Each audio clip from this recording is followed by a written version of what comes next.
My name is Ricky Dunn. I'm going to show you how to save money and time on doing an inner bearing greaser. Rather than taking 1 hour per wheel, it drops down to about 15 minutes per wheel. Plus, you also save on the rear main seal, the rear seal on your axle. The seal don't have to be broken. And then I'll show you at the back. This is the seal that you have to replace once you tear one down to grease it. But on this video, I'll show you don't have to take the seal completely out of this thing.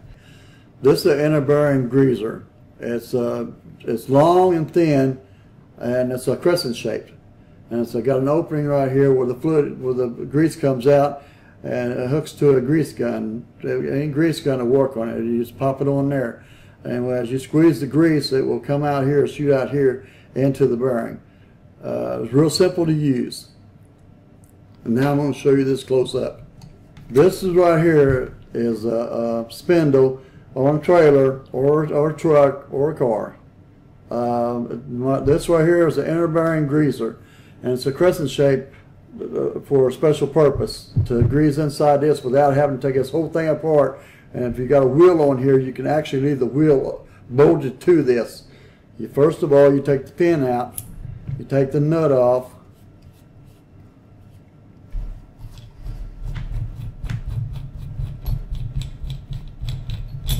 while it's on there, you back this off a little bit so you can knock the bearings out, because the bearings will fall right out even if it's on the vehicle.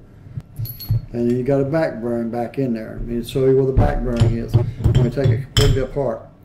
And it's got a seal right here for the back seal.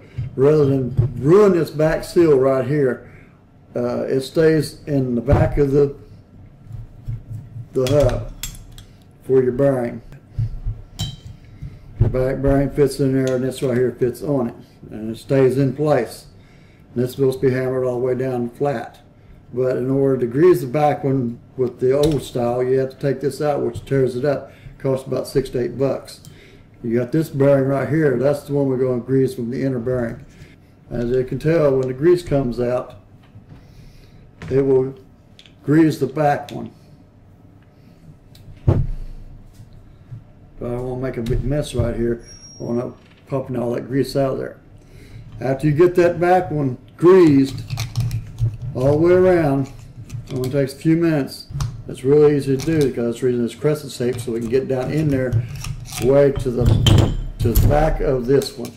So when you get, it'll squirt the grease down inside there where you don't have to take it completely apart. Then you put the front bearing back in it. You also do the same thing with the front bearing. We go all the way around like this with the grease gun. All the way around. After you do that, it'll be a bunch of grease put right there. You know, this right here will smash the grease back in there.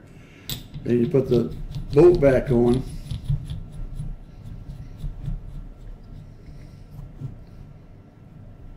And then you put your cotter pin back in.